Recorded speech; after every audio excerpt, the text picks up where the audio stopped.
correct, ¿no? ¿Cómo se llama usted, mi intérprete? My name is Mary. Soy Mary. It's Es- Spanish there. It's I hear not. you on the Spanish channel, Kelly. Okay, thank I you. hear you. Mhm.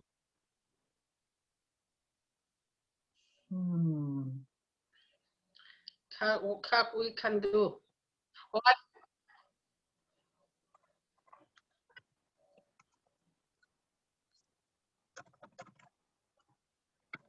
I can hear you.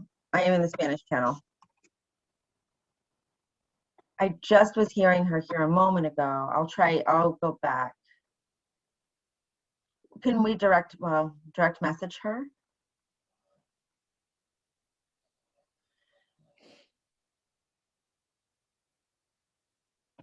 Callie? Okay, yo soy María Morales Donahue. My nickname is Cali. Okay, my name is Maria Morales Donahue. My nickname is Kelly, and I'm a woman. Oh, I like to support the community and everything, and I hope to be. I hope that I can be a benefit to this group. Thank you. Thank you, Callie. Mhm.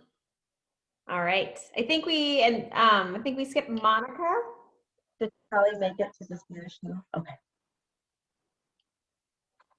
Monica, were you able to connect to the audio?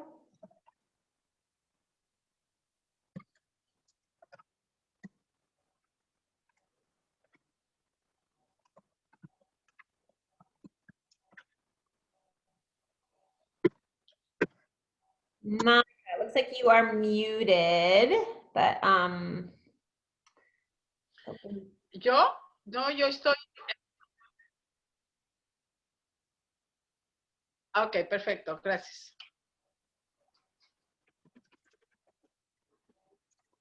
all right. Did I miss anything? Did I miss any other partnership members? I think you did. Dele Oyemaja from Panau.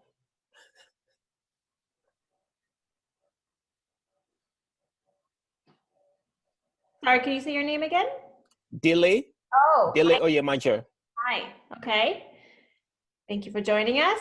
You bet. Any other members of the public? So, good afternoon. This is Kurt Toombs. I'm a board member of the Association of Oregon Centers for Independent Living, and I'm also the Chief Executive Officer for Eastern Oregon Center for Independent Living. I use the pronouns he, him, his, and web browser, I really don't have a preference, but my go-to is Google Chrome. Thanks, Kurt. Sorry there. No problem. I was just gonna say, it's funny, the state has, gone the Microsoft route, and I'm just observing that no one said that Microsoft Edge was their preferred browser. Okay. Did I miss any other partnership members? Hey, this is Jess. Yes, Jess. Hi. Hi, Jess Gasper, he, him, his, President, Executive Director for Oregon Marshallese Community Association, OMCA. My preferred browser is Google Chrome. That's where we have our email, website, and then we do all of our Google Docs and spreadsheets off of the docs. So that's what I prefer. Thanks. Okay. Lots of Chrome users out there. Okay, there are a lot of you. I am scanning. Did I miss any other partnership members? Members of the public, I don't think we're gonna have time today to introduce you. So if you are here as a member of the public, welcome. Please feel free to introduce yourself in the chat. That would be great. And then finally, I've got a few other folks from OHA that I would love if they introduce themselves as well. Liz, do you want to go first? Sure, my name is Liz Garst. My pronouns are she and her, and my preferred browser is Google Chrome. And Heather? Hi, my name is Heather Owens. I'm with the Public Health Division, and my preferred browser is Google Chrome as well. And my pronouns are she and hers. All right. Thanks, y'all. Oh, and Kara. Good afternoon, everybody. Kara Middlecombe, she, her, and hers from OHA. And I don't have a preference on the browser. I'm kind of like some of the rest of you that would much prefer to not be doing this stuff online and be in person, but I will take whatever works, which has not been Internet Explorer for us of late at all. Okay. All right. Before we dig in, I just wanted to share a little bit of poetry with you all. I don't know if anyone tuned into this event that was held, it was a few weeks ago now. It was put on by OHSU PSU School of Public Health. And they featured some poets, both those who live in Oregon and nationally.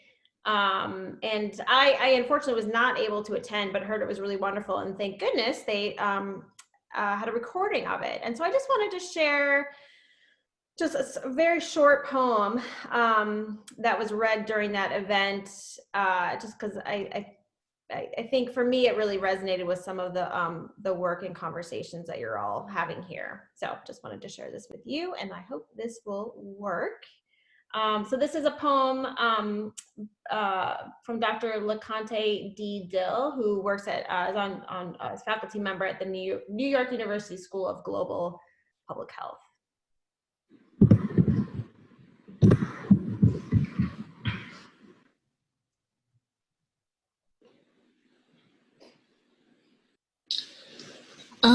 This next poem considers or open space for, particularly for public health researchers and scholars and students, to remember that we're not just the researchers or the practitioners or the clinicians, we are also the patients.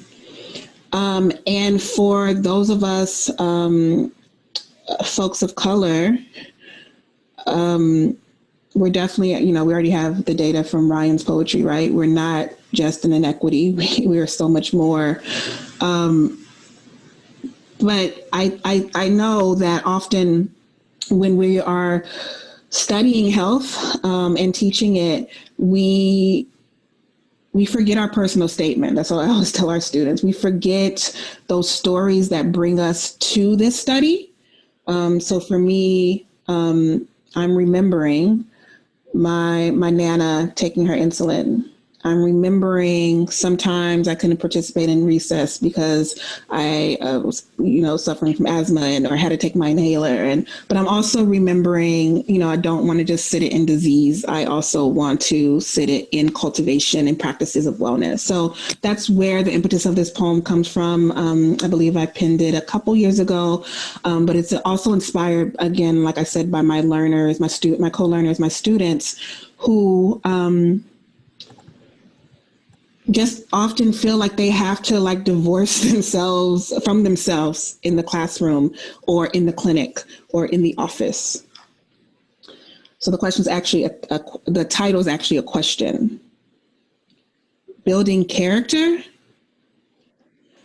They call these visits routine. Nothing is routine about needle sticks like the stigmata, drawing blood, sacred? Sanctified? Left arm, right hand, left hand, literally scarred and scared. I need a do-over, need my husband to answer his phone, need my mama. I feel alone, but I'm not alone, but I am a medical number. I am a blue gown. I am a dominant ovary. I'm side-eyeing your bedside manner. I matter. I say I'm better. At the end of the day, I count my days nowadays, count my weeks, count my blessings. I count my curses. I think I'm owed a break.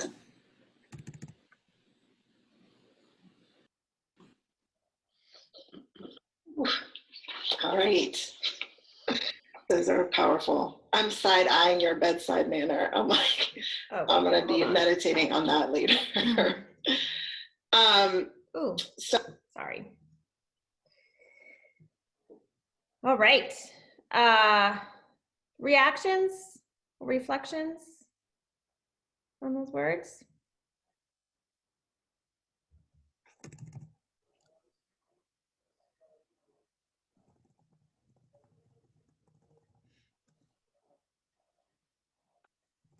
This is Monica. Can you guys hear me now? Yep. Hi, Monica. Okay, perfect. Yeah. What a beautiful reading. And I would just say hashtag all that. Thanks, Monica.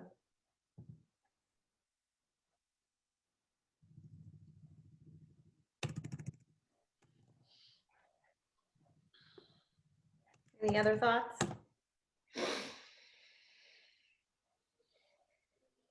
What I loved is she Yo- opened by saying we are not just in an equity, we are so much more.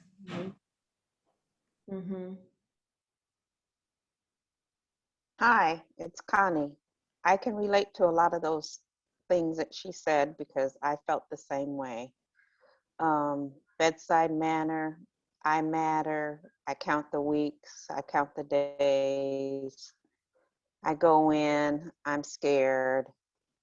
I come out, I'm worse, but I can understand exactly where she's coming from.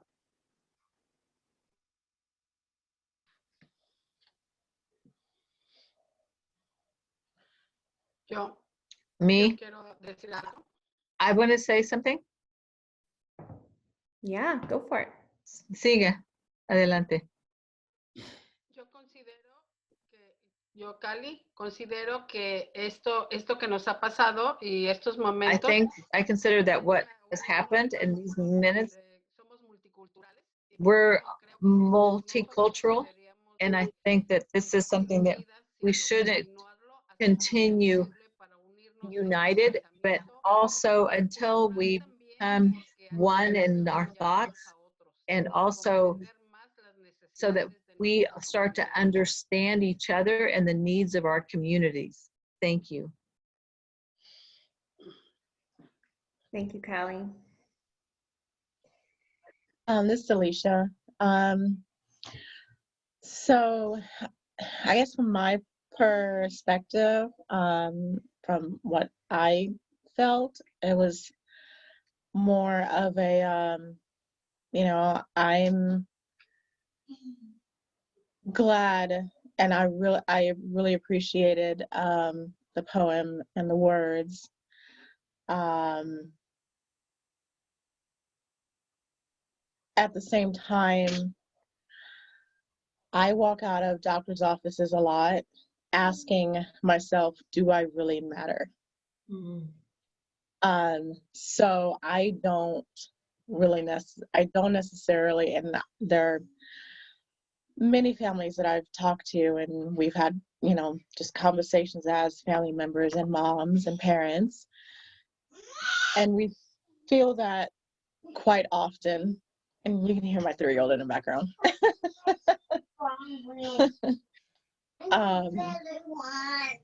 But yeah, so there's, to me, it was like, okay, I can appreciate that.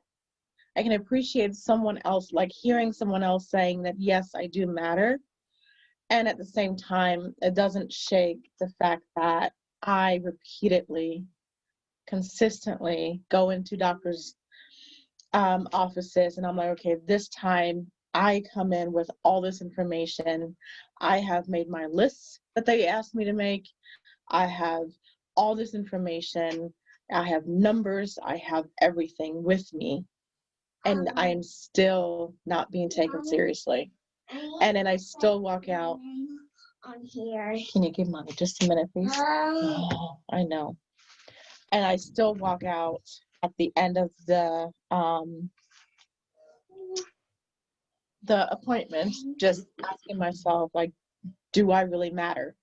Why did I put all this effort into proving to a doctor or a nurse practitioner or psychologist or mental health therapist that this is what I need or this is what my family needs, and I still walk out just not really feeling heard? being or feeling, you know, taken seriously. So that's what I got out of that. And I hope it didn't make that too negative, because that's not my intention. But yeah, so. Thank you so much, Alicia, for sharing your truth here. And that's exactly why you all are here, right? Is to change that, because that's not right. All right. One more comment from Stan, and then I'm gonna move us into the other agenda items for today.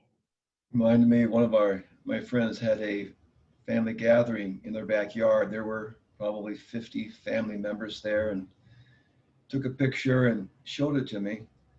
Everyone was smiling and laughing and having a good time, but there was lower right-hand corner, one little girl, she's maybe 4 or 5 years old, just bawling her eyes out and just crying. Everyone else is smiling and focusing for the camera, but there's that one little girl. I think so often there are those in our communities and in our societies that perhaps we get so focused on ourselves and our jobs and our tasks and what we're doing that we don't notice those that are really hurting and those that are dealing with serious issues, and we overlook them.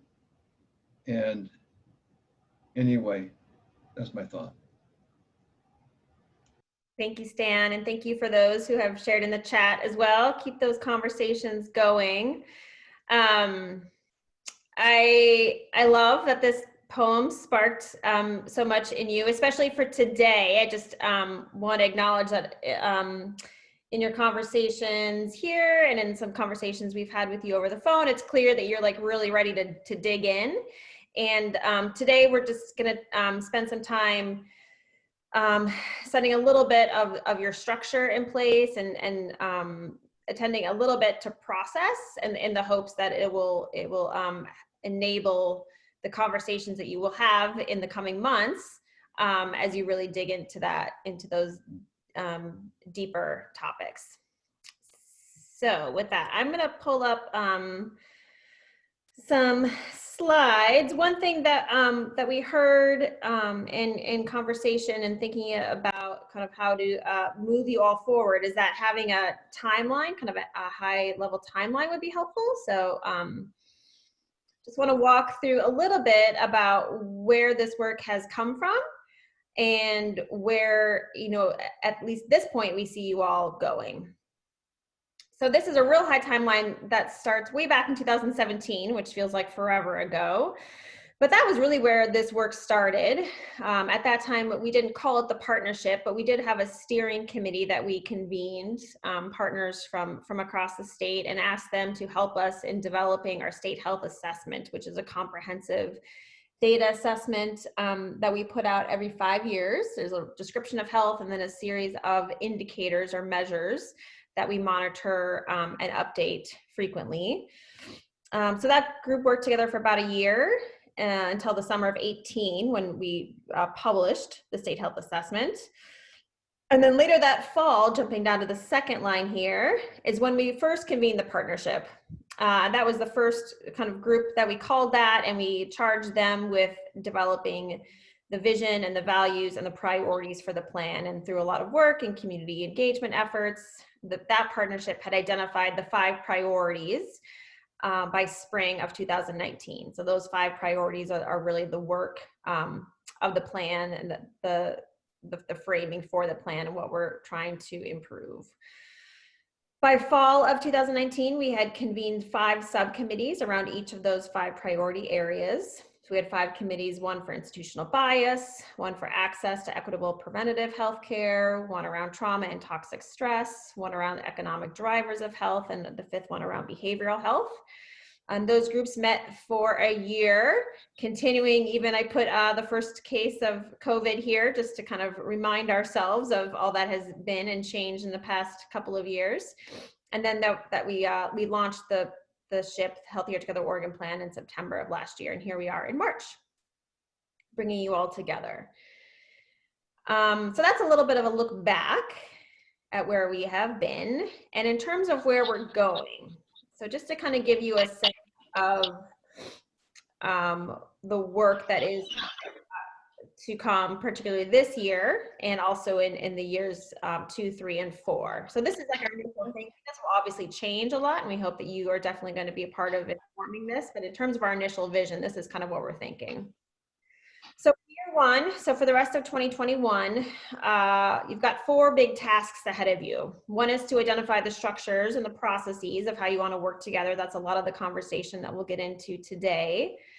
And all of that is really with the intent of defining a process where you can prioritize the 62 strategies of the plan. 62 strategies a lot. And I think understandably, we can't do all of those things well if we try to do them all at once. So a primary goal that we see for you over the next few months is to come to an understanding of what are the things that we need to get started on now and what are the things that can be turned on in subsequent years. So that's a lot of what your decisions will be. With that, we also have some funding. We have some funding we currently have. We have some funding that we hope to have in the near future, and we'll be looking to all of you to help determine where that money goes in alignment with the strategies that you have prioritized. And then finally, a lot of your role and a lot of this work is around communication about what impacts health, and look to all of you as really as champions of communication about what this plan is trying to do. Year 2 looks pretty similar, you know, in terms of there'll be some strategies that we turn on in year 2 and some funding that we put out. We do plan on putting out annual progress reports and really looking to all of you to help inform that. And of course, continued communication with community, both, you know, out to community and bringing feedback from community. Year 3 is very similar as well, but the 2 different things unique to year 3 is that one will have a legislative session at the state, and given the policy recommendations that are outlined in the strategies, you know, I think we're preparing that there might be some legislative actions that we can take in 2023. So there'll be some work there and hopefully some exciting momentum. That being said, I know we touched on this a little bit at the last meeting about the current legislative session and the number of HTO related bills that are currently moving through session. I did pull a report from Bill Tracker that provides a summary of all the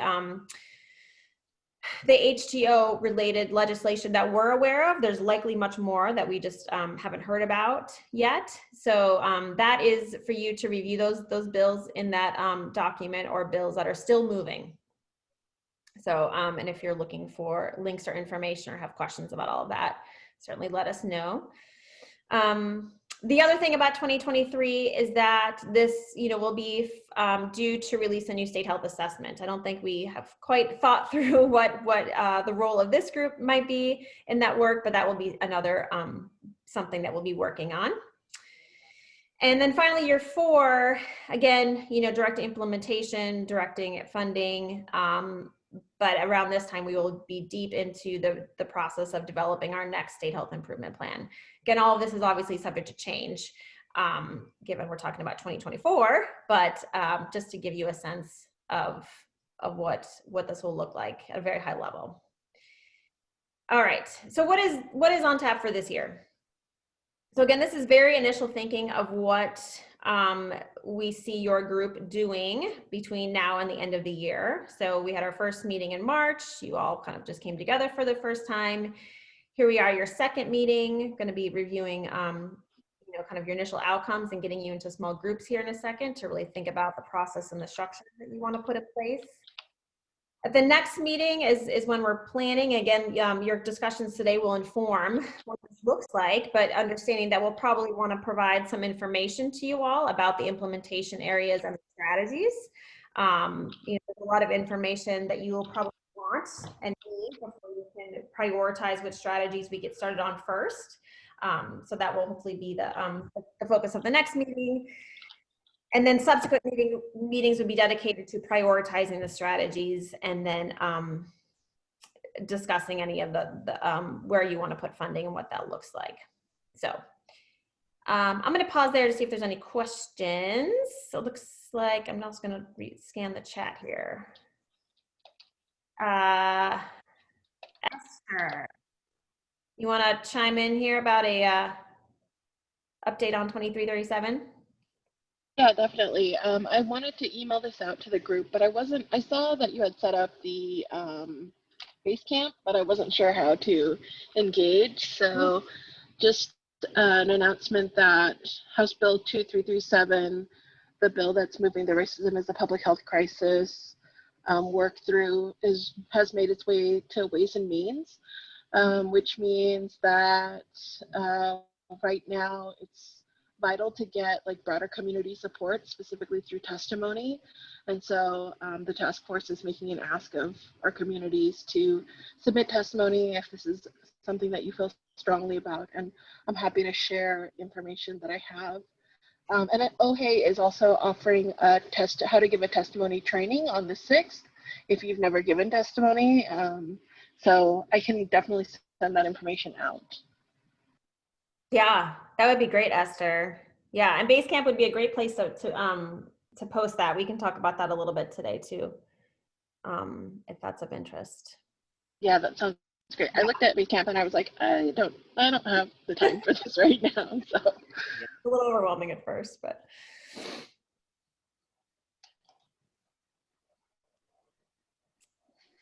Christy, I think some folks are having a harder time seeing your screen because that it looks like maybe your chat box is what's being dragged in front of it. And so it's blocking out the packet. Yep. Sorry, I'm realizing that now. I don't know why that's happening. But I will try to be mindful of that. I've also seen a note here to slow down for the interpreter.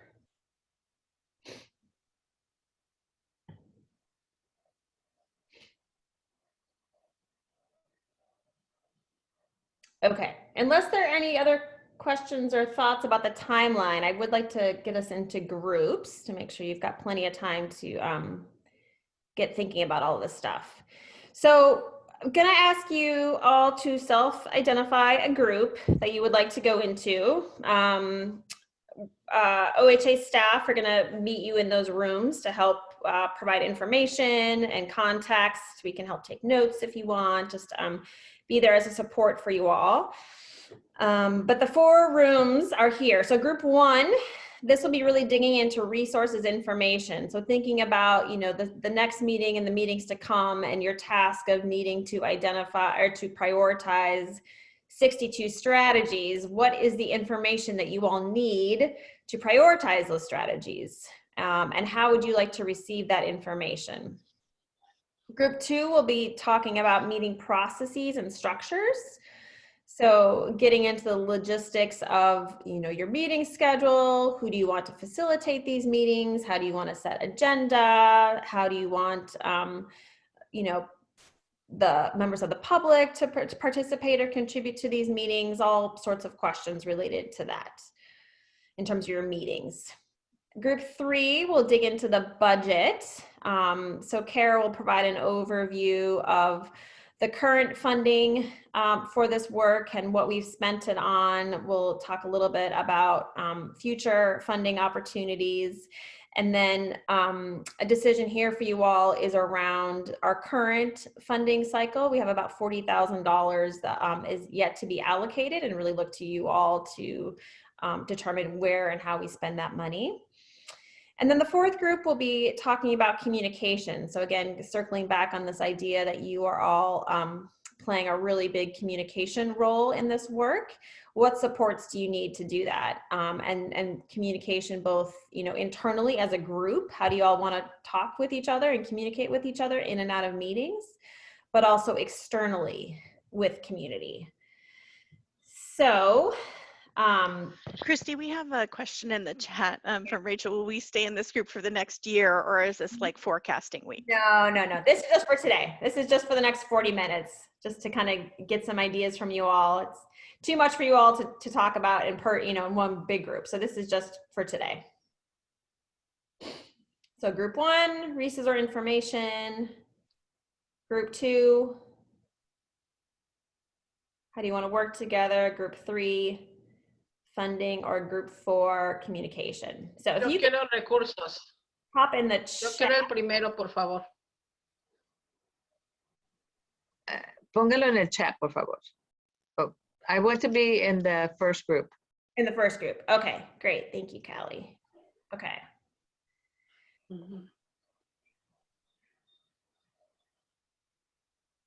Christy, I'm just pointing out that Sí, you're está bien. doing that thing again where we can't see anything because you're pulling up probably the breakout screen in the chat.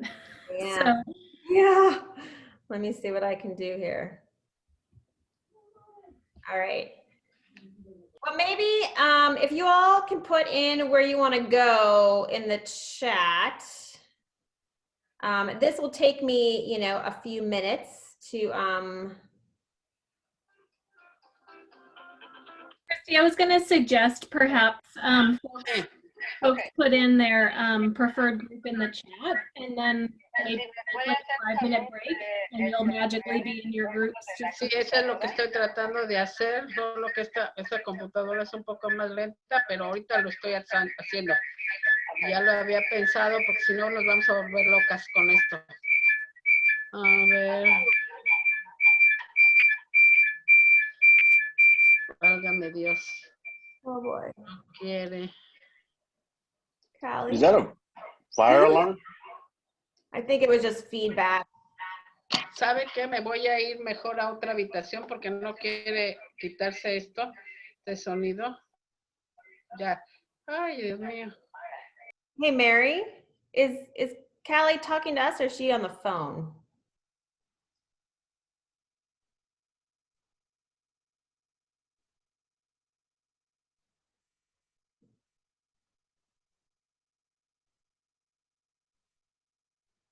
Mary, are you there? Okay, yes, sorry. I'm on the phone and on the computer, and Callie is having a hard time getting her computer muted, but she's figured it out now. Okay, okay. Sorry. All right. Okay, let's reconvene at 1:50, y'all, and your rooms will be ready for you, okay? And if you don't tell me where you're going, then I'll just randomly put you somewhere.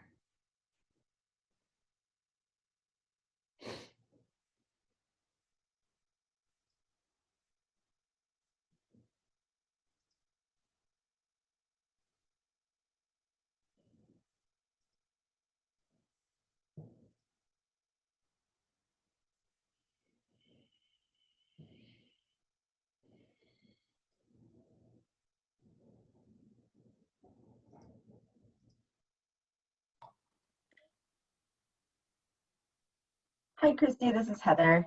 Hey. I'm just looking at time. Would you want us that are facilitating breakouts to stop in the middle of the breakouts to do a 5-minute break, or did we want to do that before or after? I think we'll probably just move. This is our break. Is that what you're asking? Sorry, I'm trying to. Okay, so we'll start in about 5 minutes. Yeah. I said we'll start at 1:50. Sorry about that, I missed it. Thanks.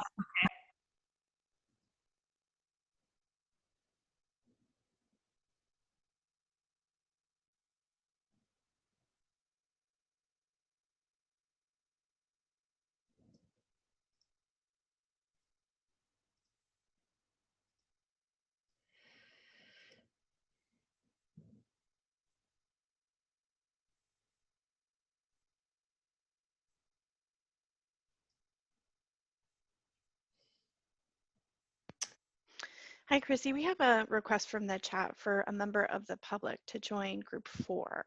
I don't know what the plan was if in terms of members of the public and if they would be able to join. Yeah, I think that's fine. Okay.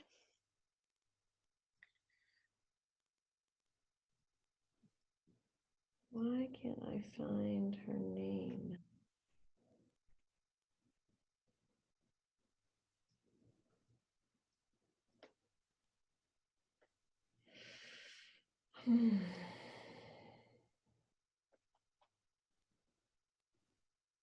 Hi, this is Carissa Bishop.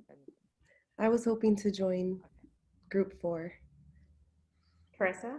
Yes. Sure. Thank you for the opportunity, and I'll be sure to follow up with you guys after the meeting.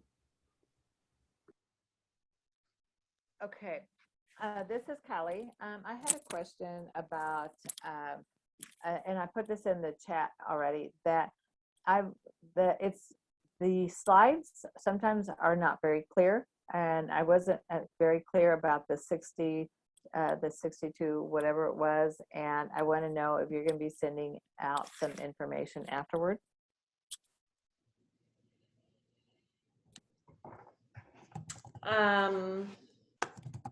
Liz, are you there? Yeah. And when I'm just trying to get the breakout rooms here, so I'm wondering if you can respond. I think this was about the 62 strategies for Healthier Together Oregon. See, Christy, we can't see your screen because the boxes keep showing up over the screen. So it's making it so we can't read the slides. I think that's the issue. But yes, we will absolutely send more information out after the meeting.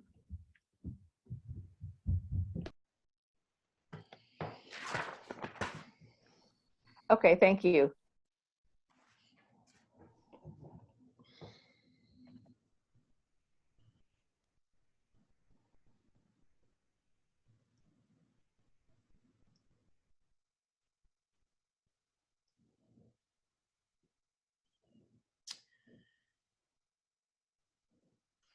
And Chrissy, where would you like us to take notes?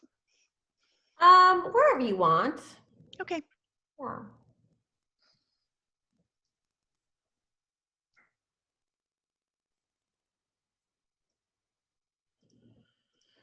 Sorry, it's this chat room thing is more of a pain than I thought. If you want to stop sharing, I can also share my screen and show the slide if that's easier, Christy. I'm happy to do that. Oh, that's a great idea. Okay, let's see.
All right, folks, we are almost ready to go here. Thank you for your patience.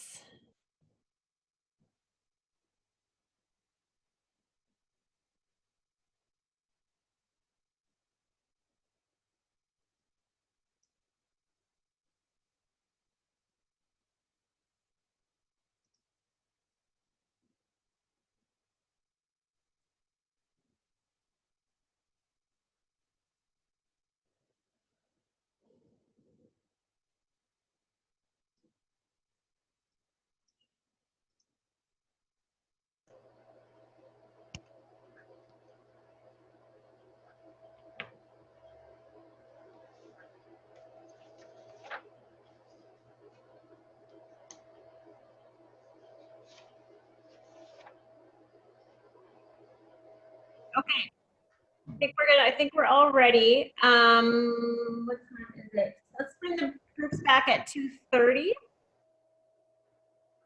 Again, you can refer to the slide deck in the appointment. Need a refresh. on the questions that you are considering. You'll have an OHA staff person in the room with you, and I hope you have fun. And thanks for your patience, everybody. I hope this works.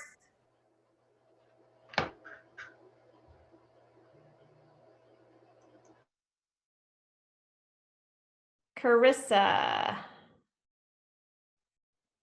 Yes, hi. Remind me, you wanted to go to room 4? Yes, that would be great. Okay, there you go. Thank you. You're welcome. And Rachel, I'm sorry, where did you want to go? I missed You you. can go to 3 or 1, depending on capacity. That's in 3. Great. Okay.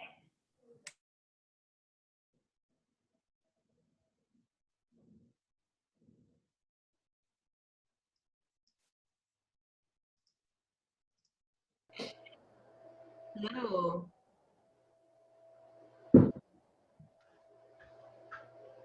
Hey, everybody. Hiya. Hi. Hi. Hi. Hello. Hi. Hi. Thanks, everybody. Sorry for the rough start this morning. And Dele, I'm sorry. I do remember you emailed me about getting on the listserv. Yeah, so I have a question though. So I'm relatively new at Panau. This is my first month. So is Panau a member of this group or not? No, Oh, they're not. no, Okay. no. That's what I was trying to Oh, say. okay. Yeah, we just reformed this group, so it's an unfortunate that we weren't able to include you, but this group is confirmed for now. Although that being said, there'll be opportunities, and that's actually part of the conversation for you all, the partnership members, is how you'd like to include people like Dele. So Okay. it's great that you're here and interested, and we are just figuring this all out. Alrighty. Thank you. Oh, does that clarify that? Yeah. Yeah. Okay. I'm sorry if that wasn't clear. Okay. So group, we have lots to talk about, and the first is, where did my pen go? How would you all like to meet? What would you like your meeting schedule to be, meeting process? An urgent consideration is that we don't have any other additional meetings scheduled for you. So that would be a very pressing decision that we need to talk about. We had you scheduled for two 2-hour meetings. The first, or Monday afternoons, Monday 1 to 3 was the most popular time when we did that doodle poll. Your first meeting was the last Monday of the month. This meeting is the first Monday of the month. So we could continue in some sort of cadence like that at the same time. But if you'd rather do every other month for 3 hours or 8 hours. Well, I think that since our options are kind of limited, like Zoom and not in person, I think that the schedule the first Monday between 1 and 3 works for me. I think that would be okay I could do almost any time. Mondays are just as good as any day. And 2 hours seems okay. At first I was going to say every 6 weeks, but that could get kind of sticky because we all have something to do all the time.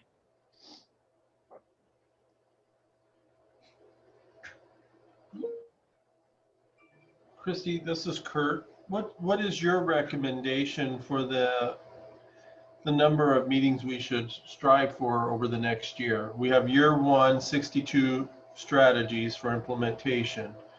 Is it realistic to say a quarterly meeting every other month or once every month? Yeah, I mean, I think if you're looking for my opinion, like a monthly meeting, and then maybe you could take, December or August off or something like that. Okay. But really wanting all of you to kind of chime in here in terms of like what works from your experiences and perspectives.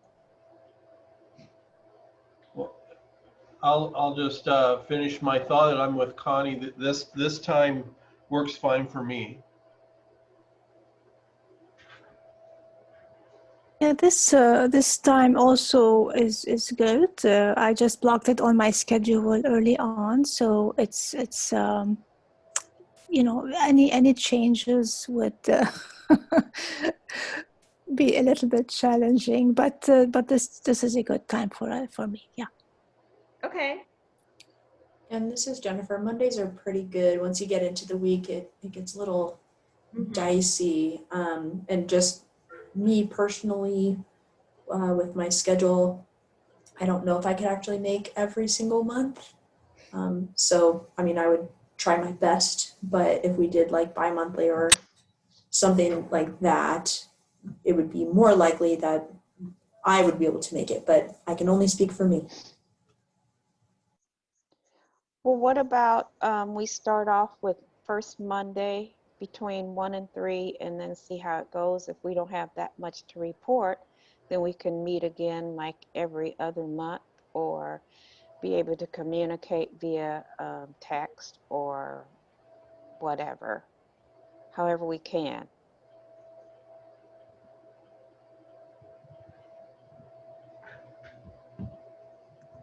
I mean, I agree that meeting once a month seems pretty standard.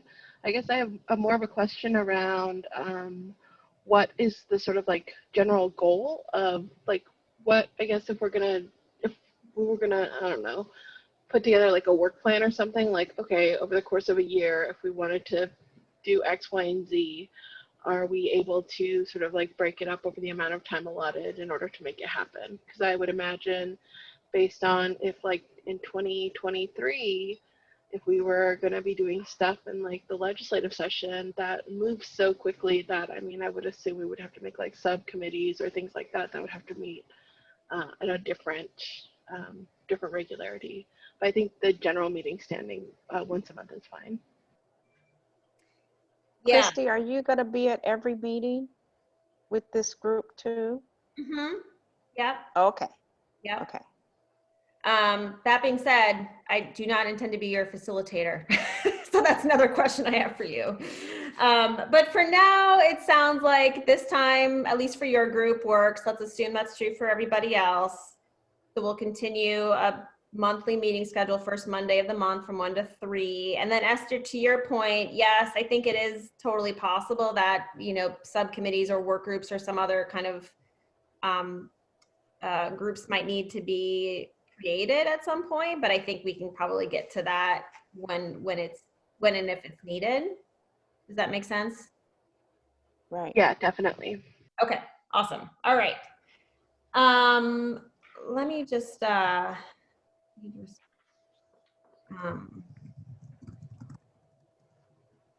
okay. The next question I have for you is in terms of meeting facilitation. So for the past partnership, we hired an external facilitator. We worked with Lisa Larendorf from NEON, the Northeastern, Kurt help me, Northeastern Oregon Network. Yep. So we have money, we have funding to get an external facilitator. Other options are if you all want to identify someone within the group or a couple people within the group to facilitate. There's also, you know, rotating facilitators so you all get a turn. But just wanting to acknowledge, you know, the power that comes in the facilitation role, and OHA does not want to be in that position. So how would you all like to facilitate your meetings? I like the rotating facilitator. That way everybody gets a voice. Nobody feels like they're being dismissed. Everybody has, you know, I just think that that would be fair and equitable. So like every you'd rotate through members or Right, something? right. We would decide on a timeline, maybe however many's in the group and how long the period is. We would say, okay, for 2 months, this person, 2 months, this person, however they would like to do it.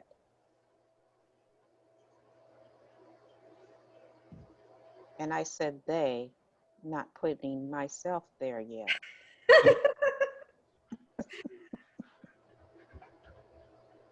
What do others think about that? can't remember, Chrissy, what was the facilitator's name, our last one? Lisa. Lisa. And is that a possibility to continue that relationship? Yeah, I mean, we could work with her. We could find another facilitator, but we do have funding to contract that out. Mhm. I like Connie, I like your suggestion, but as an introvert, anxiety just came up when thinking I would have to facilitate a meeting. So I would opt for, No. And that's why I said rotating, so nobody would be put on the spot. okay. And if you didn't feel comfortable and said, okay, Connie, could you do it this time? I'd say okay, but not every time. We could co-facilitate. I would try to talk you into it for all the time. That's why I said that's why I said we could co-facilitate. That may work. I know a lot of people have anxiety around facilitating. I used to, but then I said, you know what? Somebody has to do it. So why not Kurt? I mean, why not? Yeah. I would vote for the, I mean, I like that, but I also would vote for the consistent facilitator. I'm thinking the 62 strategies, and we're going to be moving at a high pace of speed. I'm not quite sure if I could, if I'm just speaking for myself, if I could keep up with different facilitators and stay on task, but I'm okay with whatever the group decides. But what if we decide to make you the facilitator? Okay. That wouldn't happen. That's a good point. I better be careful what I say, right? Exactly. I was going to, go ahead. No, I was just going to see what Dahlia, Esther, Jennifer had any opinions on this one. I mean, I've done facilitation before, but I would just, I mean, that's also just only my preference is to have another facilitator, a contracted facilitator, just like you mentioned, Christy, doing the facilitation. I mean, that would be my preference, but I respect any decision you might come up with as a group, of course. Okay.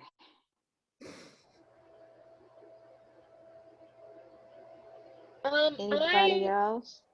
Yeah, I'm just thinking about, I think rotating facilitation is like a fine model.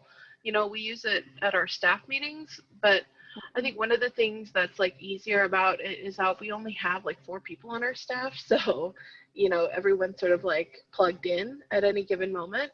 So I think just making sure that if we were going to do rotating facilitators, that one, people could feel like they could also participate while also facilitating. Yes. And 2, that like Jennifer had mentioned, like maybe not being able to attend every meeting. So making sure that people are still keyed into whatever we're doing, if people have missed meetings.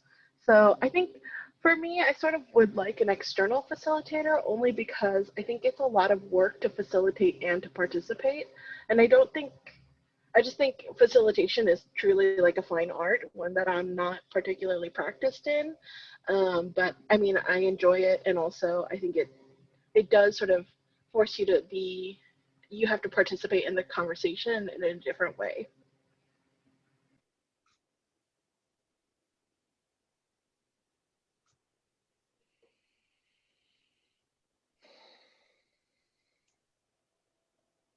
Jennifer, do you have any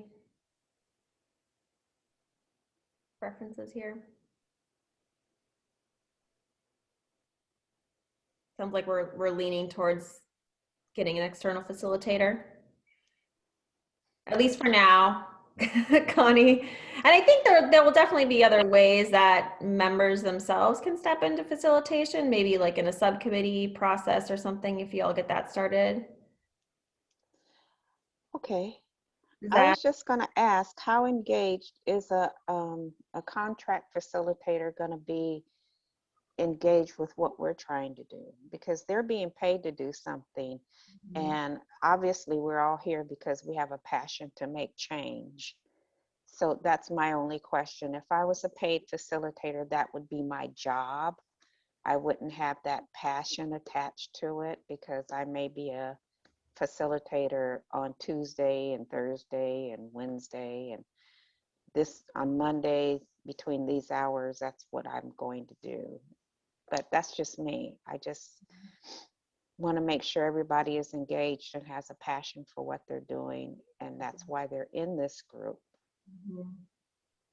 So you're worried that the facilitator maybe wouldn't have the same level of commitment?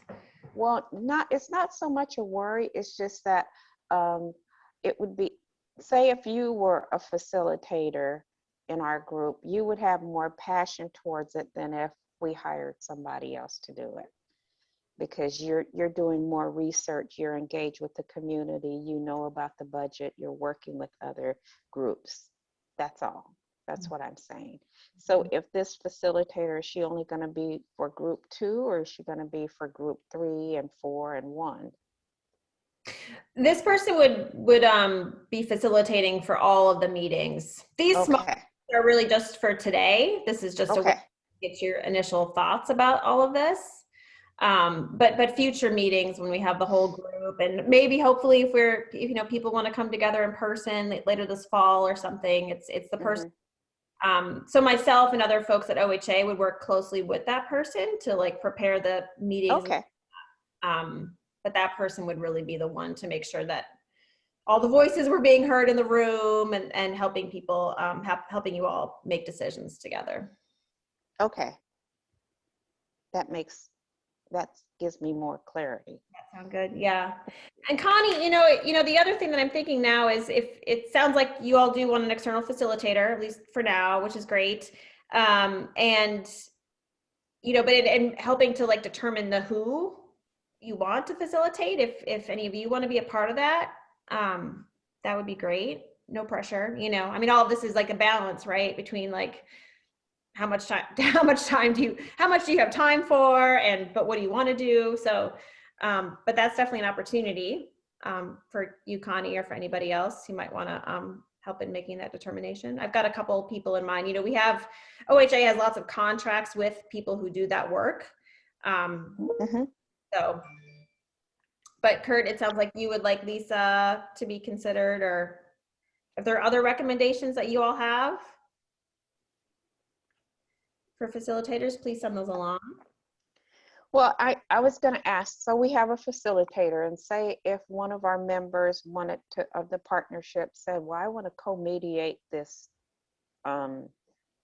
group or this project, would that be possible in the future? What do you mean by co-mediate? I'm sorry, co-facilitate. Oh, co-facilitate. I had my mediator hat on, I'm sorry. Yeah, I think that's a great idea. Yeah. Okay. Yeah. I think that would keep it balanced. That would keep everybody engaged. Yeah. Yeah. Well, I think the other thing, Connie, that maybe you're asking about, which is also a question I had for you all, was like chairs, right? And like leaders among you all. Now, in the past partnership, we had 2 co-chairs. We had one that was appointed from OHA. On the past partnership, we actually had a member from OHA. And so the co-chair was that person. And then the partnership identified the co-chair. So Kurt, this was Katrina Hedberg, who is our now retired state health officer, and Karen Virtue, formerly Paul Virtue. So, yeah. And so is that, in terms of like leadership, is that something you all want to entertain or propose to the group? And I'm thinking a little bit about role too, with the past partnership structure, Katrina, as the OHA rep, was very involved in like the core group. So the group at OHA who really provide the backbone support. So she was very involved in like agenda setting conversations and all of that. And I remember having this question like, oh, should we be including Karin in those conversations? And we decided not to, which I think was really a miss. So, you know, that is another possible structure here, right? Is that if we do have this external facilitator, there's a lot of planning work that happens in preparation for these meetings and thinking about kind of like setting the course.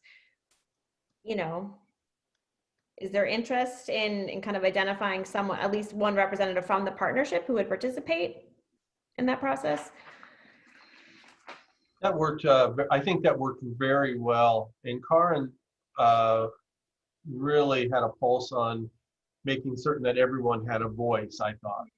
Mm-hmm. So it went really smooth. It and the one thing I took away from that was the thumbs up, thumbs down, and Karin really pushed for thumbs up and having discussions and the group being able to discuss, everyone having a voice. And so, yeah, I like that structure. It worked well for us last time. Mm-hmm. Yeah. So I think if just one person was identified, it would be more of like a chair, right? Because the facilitator isn't a member, right? They're just there to like help you have a discussion. But having a chair or co-chairs or some sort of, you know, identification of kind of leaders and spokespeople, maybe. Dahlia and Esther, what are your thoughts on that?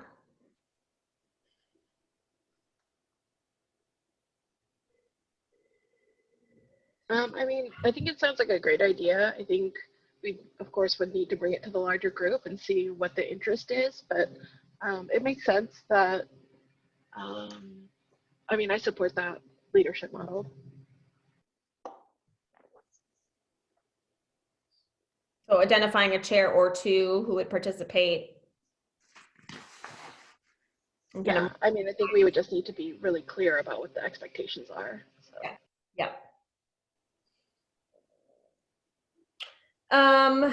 Well, and Kurt, you mentioned this a little bit too around the decision-making process. So that's another question I have for you all is how would you like to make decisions?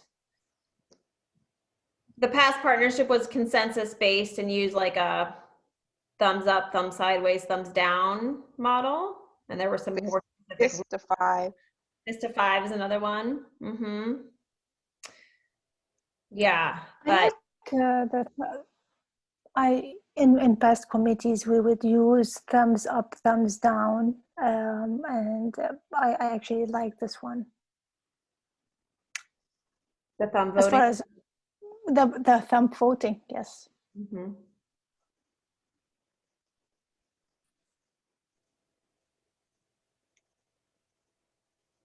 Connie, do you use the 5 to 5 and on the CAC? No, we used the 5 to 5 on So Healthy. Oh, on the steering committee. Got it. Got it. Okay. Because if you're not really sure, you could just go 3 or, you know, Mm-hmm. no pressure. Mm-hmm. Yeah, so I think the way it works with the partnership, Kurt, right, is if you were thumbs up, that was your, yep, all in favor. If you were thumbs down, that was like, no way. And if you were thumb sideways, you needed more information. Okay. Right? And so that was kind of like the 3, I guess. Or you could live with it. I can't. Yeah, there was something maybe you could live with it. Yeah, something like that. And then there were rules, like if, you know, the goal, right, is that everybody is at thumbs up or thumb sideways, right? And if there were still people who were like definitely thumbs down, then there was some sort of round thing. I can't remember. One way, I mean, to be more anonymous, I don't know if, you know, just to maybe use the Zoom poll, where, you know, people could just vote without really knowing who voted for yes or no. I mean, also that's another feature, nice feature to use for that. Mm-hmm.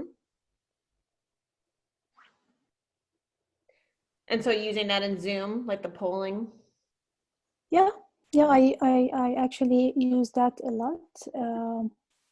it's nice because, and again, it's anonymous. If people don't want to be known, that's just one way to do it.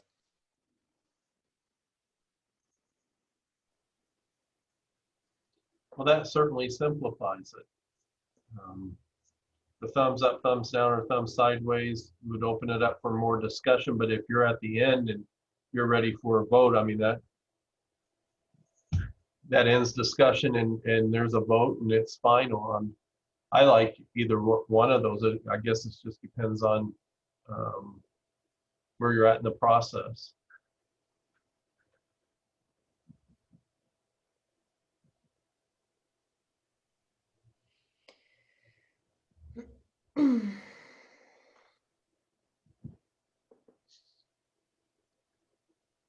And so maybe it can be kind of mentioned as a, you know, an option if people want it to be an option to use anonymous. Okay.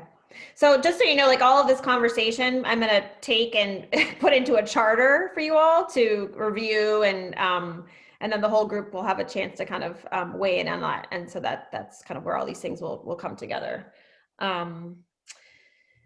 So we've got about 10 minutes left. Can we talk a little bit about membership and membership expectations?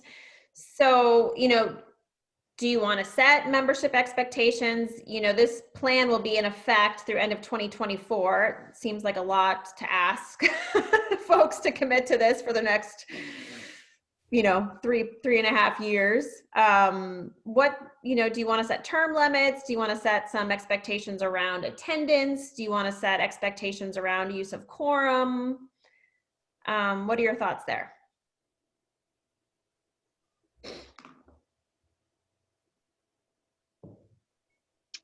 This is Jennifer. Sorry, I'm back. I think it's helpful to set those expectations. But again, just speaking for myself and the craziness that is COVID, being the public health director, having basically just saying like, if I'm not going to be there, I will communicate that to you or the leader or whoever, so I don't get kicked off. But I think it can be helpful to just set those. That's what we do on the CAC, and I think it's been helpful. So are there guidelines, like if you miss more than a certain number of meetings, then you could be asked to step off? That's what we did with the CAC. I think it is exactly that, like 3 meetings on, like if you didn't tell anybody and you just no-showed, 3, then like 3 in a row, then you would be sent a letter and said, hey, are you done? Are you coming back? What's going on? And then might be asked to step down.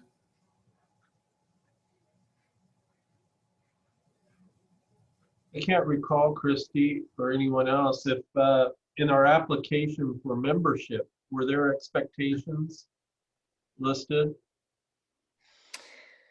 Around attendance? Attendance, meeting requirements, anything like that? In the charter, there were some requirements, but we didn't have any sort of like, if you miss more than X number of meetings, you know, we might ask you to step off. And I think this is really important because we experienced pretty significant attrition in our last partnership. I think a lot of that was related to COVID, and we did do some assessment of kind of why people weren't coming, and 98% of it was COVID related. So I think it's a little bit hard to use that as an example, but you know, it happens, right? And on the other side of this is that we had a lot of people, and continue to have a lot of people interested in this group, as exhibited here by Dele, who, you know, if there are people out there that really want to be in this group, you know, is it reasonable to say like, okay, it seems like maybe other things have shifted for you or whatever? What do you think? So our board policy is if you miss 2 meetings, the board president reaches out to you and there's a discussion about the seriousness and continuation. And if there's no contact, then they're removed from the board of directors. But, just because it's a high level, it's quick and a lot of business happening. I'm okay with 3 and as I think it was Jennifer pointed out, a letter or the co-chairs or the facility, well, actually it shouldn't be the facilitator, but the co-chairs or OHA reach out to the individual. Mm-hmm.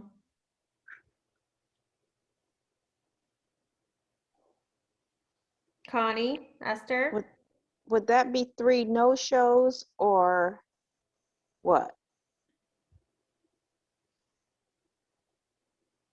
I would say consistent 3. Okay. Without sort of communication, right? Yeah. If we have an attendance issue, then I think that co-chairs have to reach out to us and have that conversation. Okay. Our schedules change, you know, priorities, and maybe it's just going to take a conversation and the person will withdraw. Mm-hmm.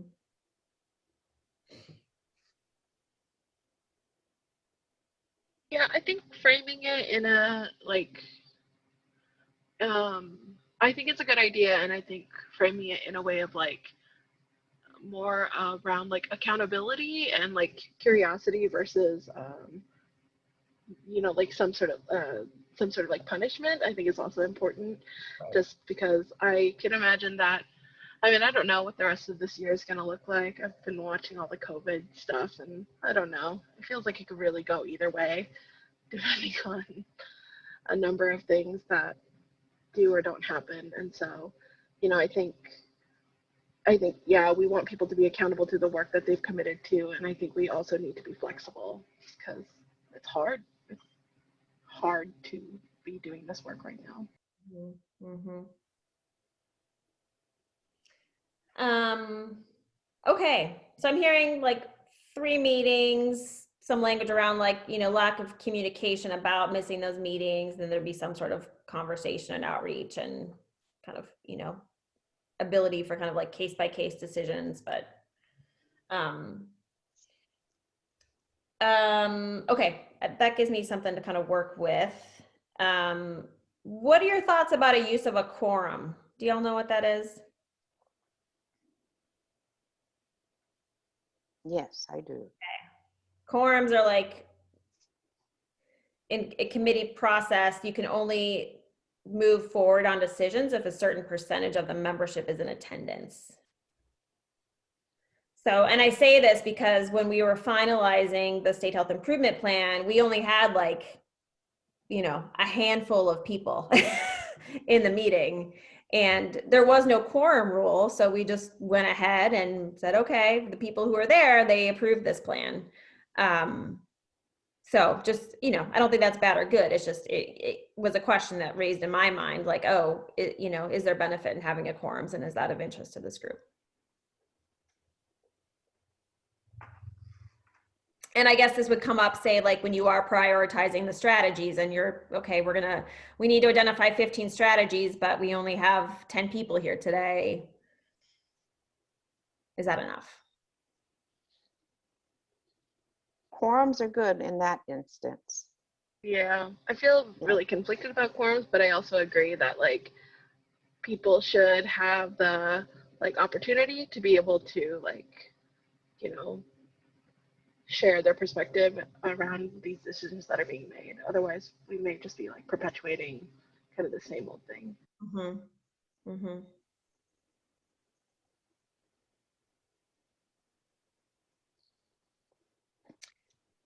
So what would be the percentage then needed? I mean, I would say at least 50%, right? 75%. Is that asking for, is that like, I mean, I know you said that the last time you did PartnerSHIP, COVID affected the ways that folks were able to show up or not show up, but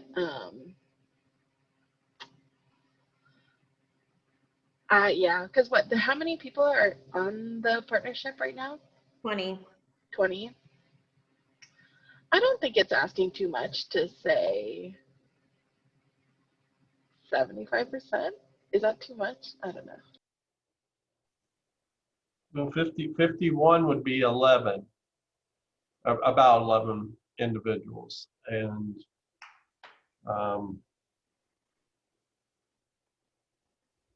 everybody attended today, is that correct? All members at Yeah, I think so. I haven't had a final count. But yeah, I think everybody tuned in. Mm-hmm. I think it has to be more than 50% for sure. And I would go with at least, 55 or 60%.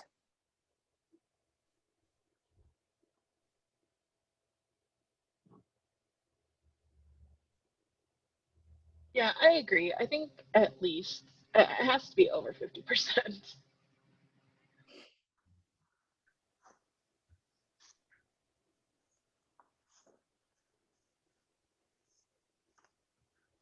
So like 60%. Again, this will all just be kind of documented in a charter, and then there'll be, you know, opportunities for further discussion about it too. So I mean, I feel like we also need to bring this back to the larger group and be like, hey, can we all agree that to meet a quorum, it's 75%? So that means that at least 15 of us need to show up on the day of voting or whatever. Right. I don't feel like it's that, I don't know. Maybe it is a big ask, but I feel like we need to make it. And if it doesn't feel realistic, then I feel like we can adjust. Mm-hmm. Mm-hmm. I agree. So you would advocate more in like the 70-75% range and see what people say? I would. Yeah, 3/4. Okay.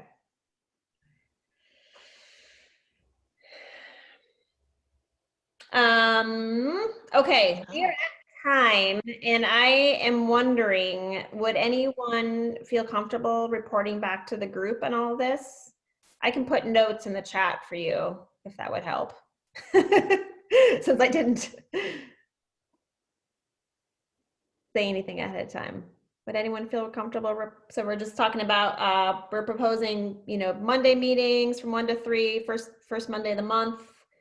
Talked about consensus-based decision-making, using the thumbs. Talked about hiring an external facilitator, at least initially, to get you all going. Talked about identifying chairs, either 1 or 2 chairs who would kind of be the liaison between y'all and OHA and the facilitation. Talked about meeting expectations. You know, after 3 meetings, maybe there'd be some conversation about moving on.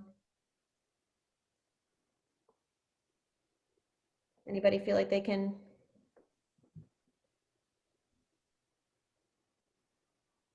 share that back? I can do that. Esther, thank you. Okay, Yeah. I'm gonna bump out of here and go bring everybody back. I'll see you on the other side. Okay.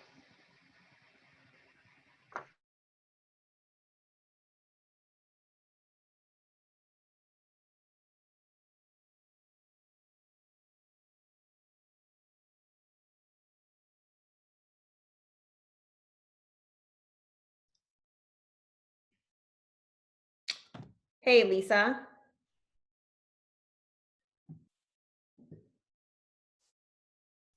Yes, Christy. Sorry, I'm just catching up now with your chat. Oh, we're all good. All good? Okay.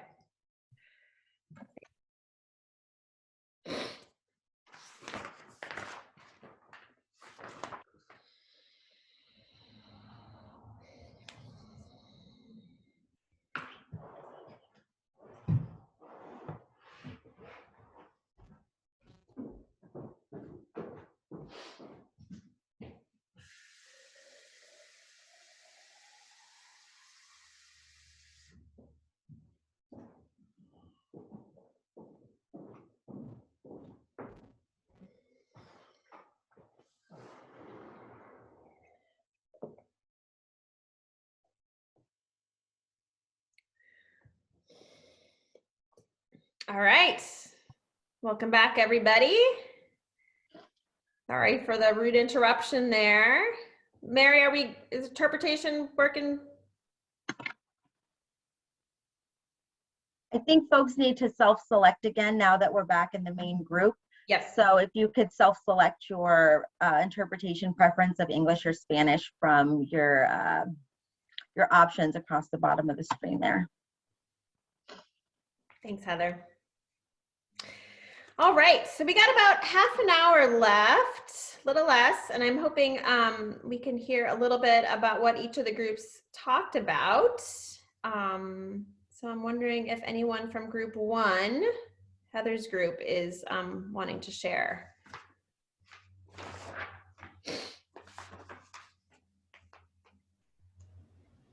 I can give a quick overview of what we talked about. It was valuable time, and there was a great conversation, good input.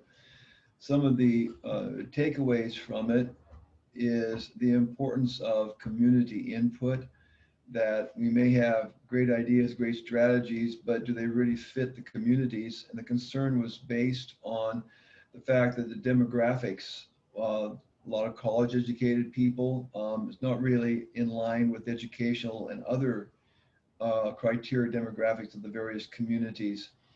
It came out that the community involvement is very important. There was an idea about, as a way of boiling down from the 62 different strategies, if we could get them down to maybe 8 or 10 or 15, so that it might be more workable to work with, to identify resources. And several ideas came up as far as ways that perhaps it could be boiled down. One was that perhaps we could identify a checklist of 8, 10, or 12 different criteria that would help us identify and prioritize those that we could effect and work on. There was another thought that perhaps we could take and find a way to combine some of them. Perhaps there's 2 or 3 that are similar enough to where they could be combined into a single strategy to make it more workable. It was a proven consensus that needs to be intentional as far as moving forward on which strategies, and if we do go out for further community involvement or questions, it's quite an involved process, and we'd want to have things perhaps boiled down to very specific questions in order to obtain community guidance.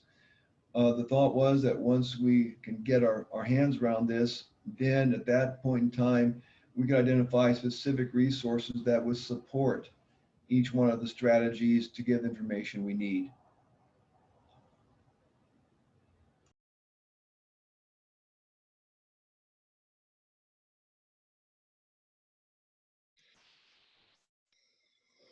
Thanks, Dan. Anyone else from group 1 have anything else to add?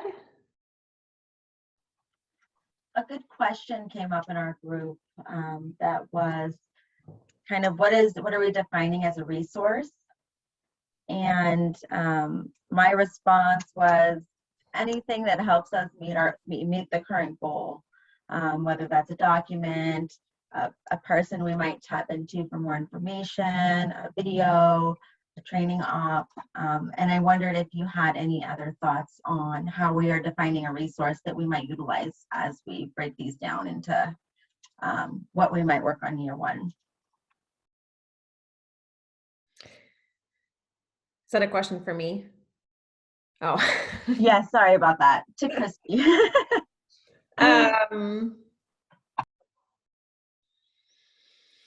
Yeah, I don't know. I mean, I don't know. There's a lot of information, and there's a lot of information in this group too. So wanting to utilize the information that you all have in bringing everyone up to speed on the implementation areas and the specific strategies. So how we do that in a meaningful way, and like you said, bringing in subject matter experts if we have gaps in this particular group. So we'll be thinking a lot about that for the next meeting.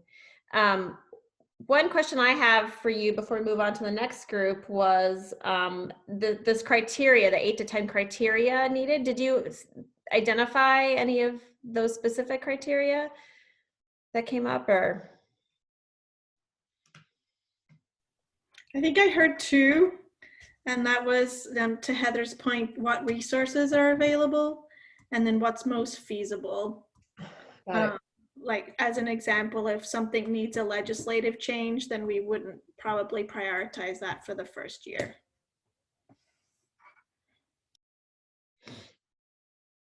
Great, thanks, Veronica. Yeah, and we in terms of like setting the priorities, we use very similar criteria, and so we can bring that back to the group next time. I think that will be helpful for you to weigh in on.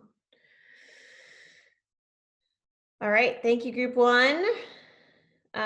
Group two, I think Jennifer was going to report out on this one.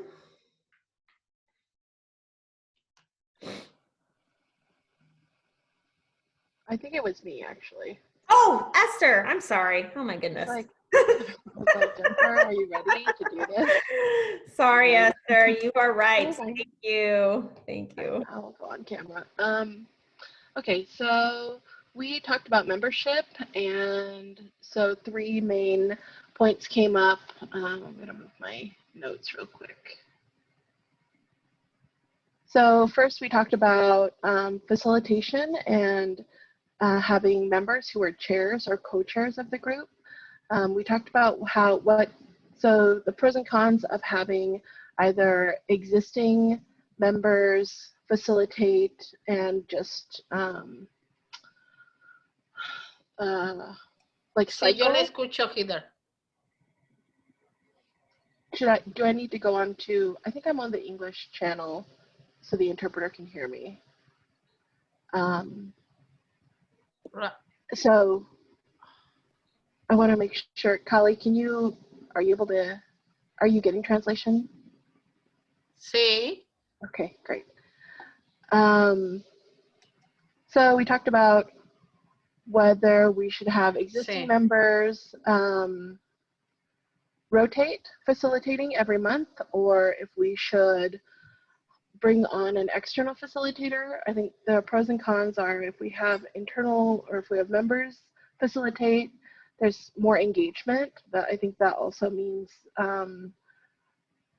I think we have to be like pretty tight on like knowing what's happening, and that if people miss meetings, then and if they so if I missed a meeting and then I was scheduled to facilitate the next meeting, then needing to do the work to be able to facilitate the next. And then if we brought on an external facilitator, I think the responsibility of facilitating means that the person who's facilitating engages in a really specific way. And so thinking about what's going to be the best structure for the group. So we wanted to bring those 2 options to the larger group. And then we also talked about, Connie had brought up having chairs or co-chairs, so members who want to have more of like a leadership role in the larger group. So people who would then sort of be like a point, like a contact for the larger group, I guess, so that everything's not just grounded in OHA leadership. So there's that, something to think about. And then we talked about attendance and agreed that if people miss 3 or more meetings without notice, then arguably the chairs that would be in place would then reach out and check in and see if this is still a priority, and what can be done to support that person and being able to continue to attend. Christy brought up a really good point that in the last session, COVID really I think challenged the group to continue to show up, and so wanting to be flexible and have like spaciousness, and also we are all we all applied to do this work, and so we want to be accountable to it. And then we talked about decision making and meeting a quorum. Specifically, 3/4 of membership would need to be in attendance in order to vote on decisions that we would make, whether it be on strategies or other things that come up. So those were 3 things that we talked about to bring back to the larger group to talk about some more. I don't know if anyone else in the group, I don't know if I missed something. I feel like maybe there was one more thing that I didn't write down.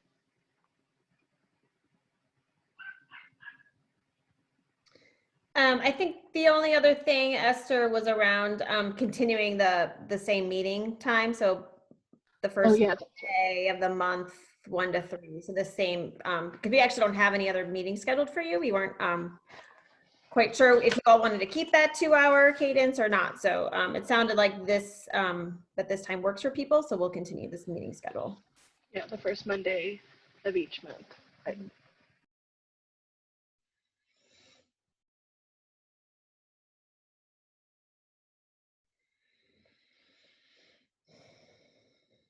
Any other comments from group 2 or questions for group 2?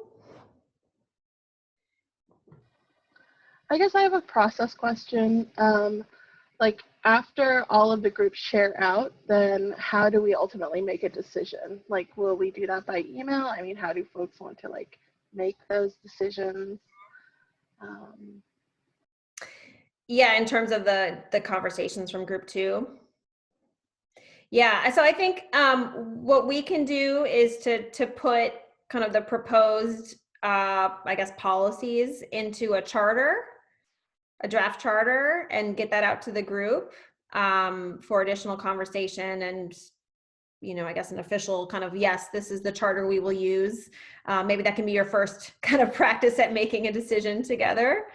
But we'll do all of that and get that out to you for questions and continued dialogue. Sound good, Esther? Thanks. Yeah, it's too much to decide on right now. So we'll carry this to the next meeting. All right, let's move along to group 3. It looks like Sarah, I don't know if Kara's back, but Sarah Boudreau. I am here, but I think Ian's yeah, I don't know if there was someone from your group that was going to report out, or. Hello, that's me. Oh, hey, Ian. Hi, Ian here. It was a really rich discussion, and I'm afraid that I probably wasn't able to capture all of it. So I'm doing the best. Overall, we discussed ideas around how to provide guidance as the partnership has access to some financial resources each fiscal year, and how our investments can have broader impacts across sectors and public health agencies as well as CBOs. So for background, the OHA has a modest amount of funding from CDC block grants. They've used this in the past for website build-outs and community engagement activities we heard. These funds are distributed on a federal fiscal year from October 1st to September 30th. Currently, we have access to approximately $40,000 of our current fiscal year, which ends September 30th, and this funding doesn't roll over. So one of our kind of charges as a group is decide rather quickly how we're going to spend those remaining $40,000.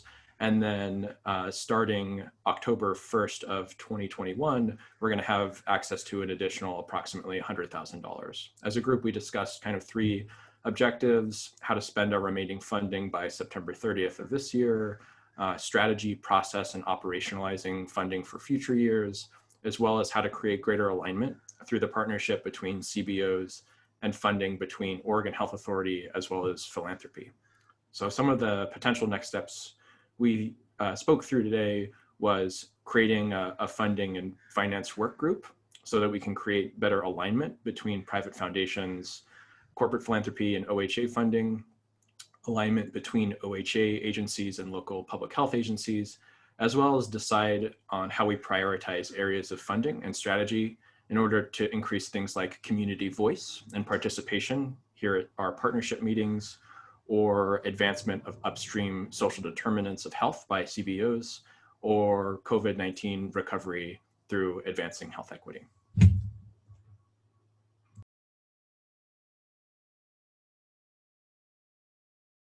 Amazing. You all covered a lot. Great ideas. Anyone from group 3 have anything else to add? Or do members have any questions for group 3?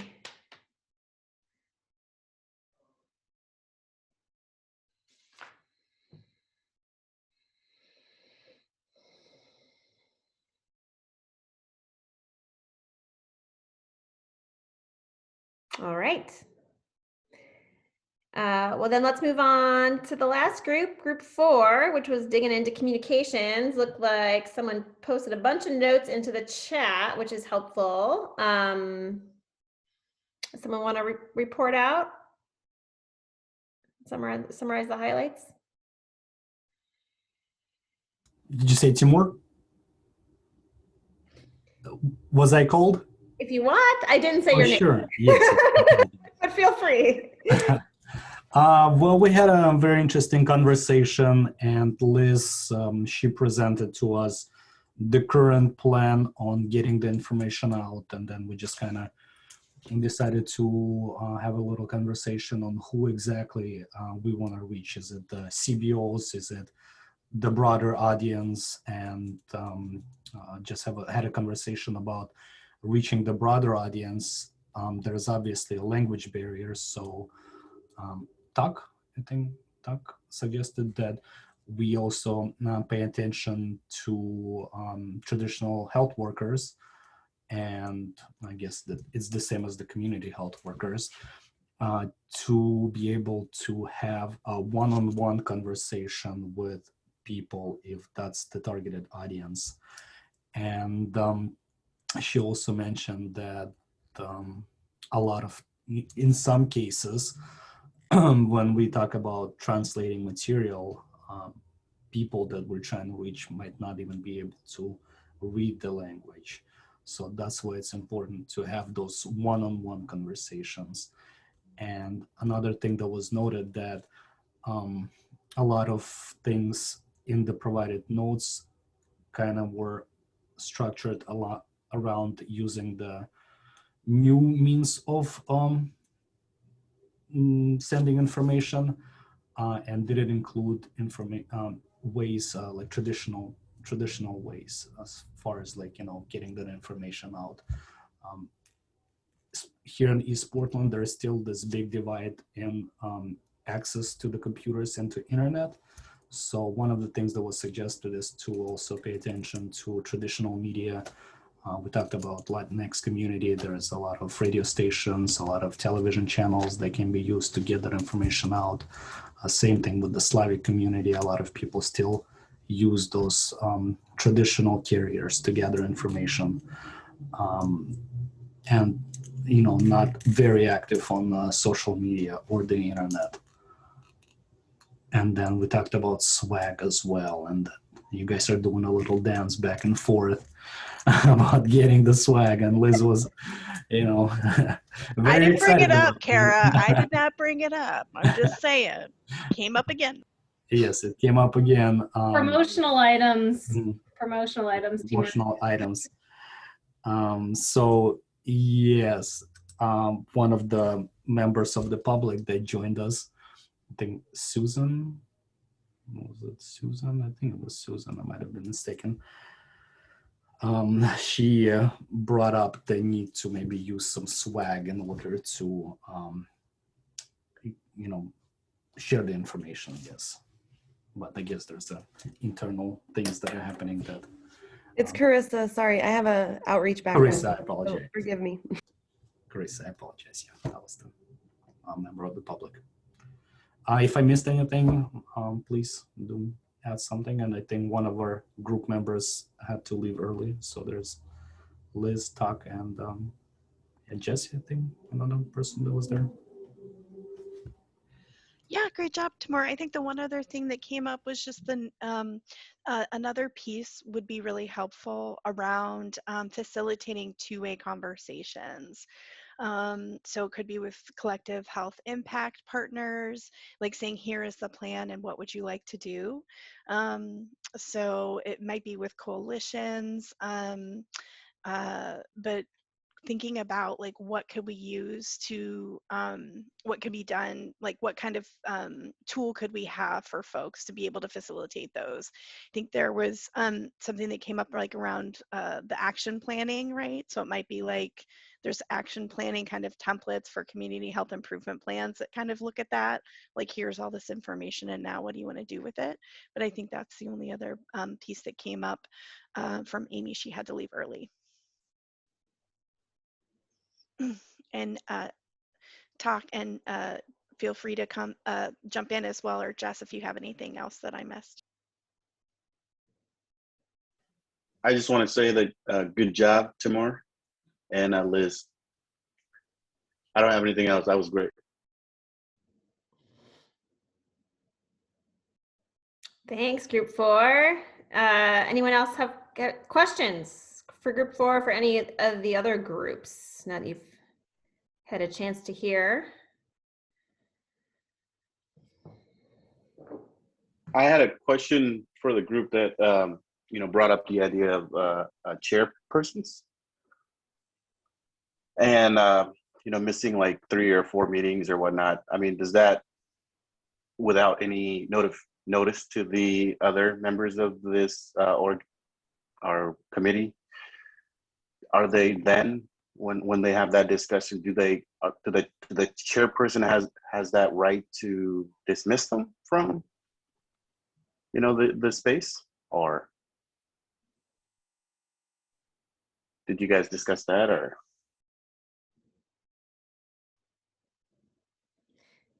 We did have that conversation. I'm wondering if Esther, Kurt, or Dahlia wanna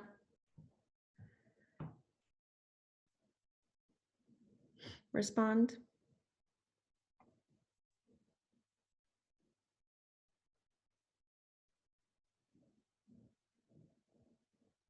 Or I can.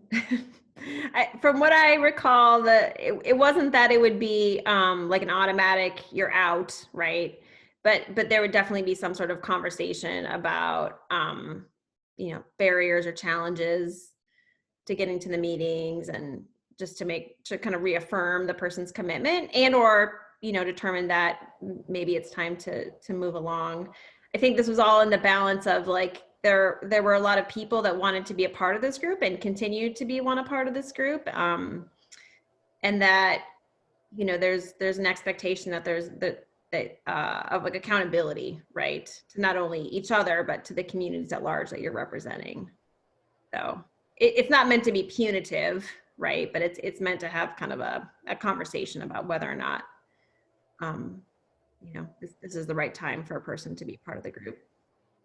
Did I get that right, Kurt? It sounded right to me. And the emphasis was on the quorum. If we're going to have a lot of members that are not attending, it's going to hold up the progress of working on these strategies. So somewhere along the line, there has to be a decision made to the commitment that is being made.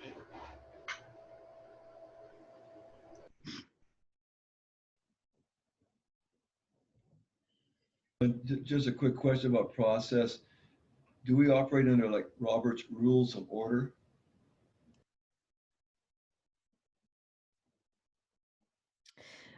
That came up a little bit in Group 2's conversation, and the proposed thought is that you'll use a decision-making or consensus-based decision-making process.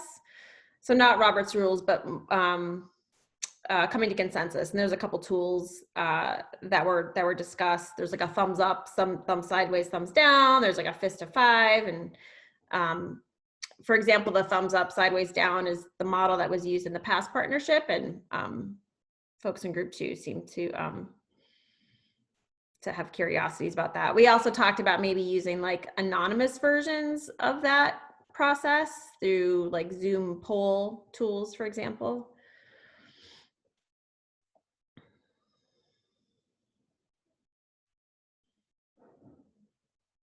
Does that answer your question, Stan? Okay. Yes, it did. Thank you. Okay.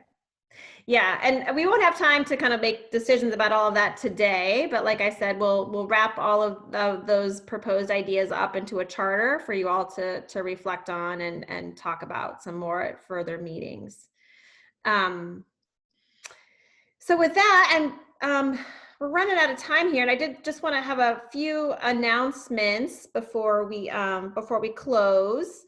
The first is to look for meeting appointments. So we'll continue with a first Monday of every month from 1 to 3. So look for those calendar appointments coming to you very soon. We're gonna start looking for an external facilitator for these meetings moving forward. If you have interest in participating in that decision-making process or have recommendations of facilitators, please let us know.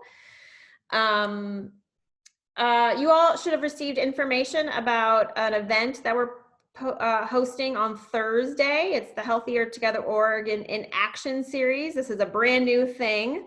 So we're going to be hosting 8 events over the next year, focusing on each implementation area at a time. So this first one on Thursday is focusing on the healthy communities area of the plan. We'll walk through the strategies and activities. We're going to have some guest speakers from Department of Land Conservation and Development talking a little bit about BIPOC-centered equity and rulemaking. Presentation from the Public Health Division Climate Change and specifically some work they're doing in partnership with United Way around disaster resilience. And then featuring Hala Mentors, which is a CBO based here in Portland that provides culturally responsive community-based mentoring to Black and Brown youth in Portland, and they're awesome. So it should be really great. Encourage you all to attend if you can. They will be recorded, and we can certainly send that afterwards. Oh, and then Basecamp. You all got an invite to Basecamp. So encourage you to log in there and explore a little bit, share resources, share information. We're hoping that that's an effective tool for you to connect not only with each other, but with folks across the state who are doing this work. And as always, if you have any questions, don't hesitate to reach out. And with that, thank you so much, everybody, for gathering on this Monday. And we'll see you in about a month. See you later. Bye-bye.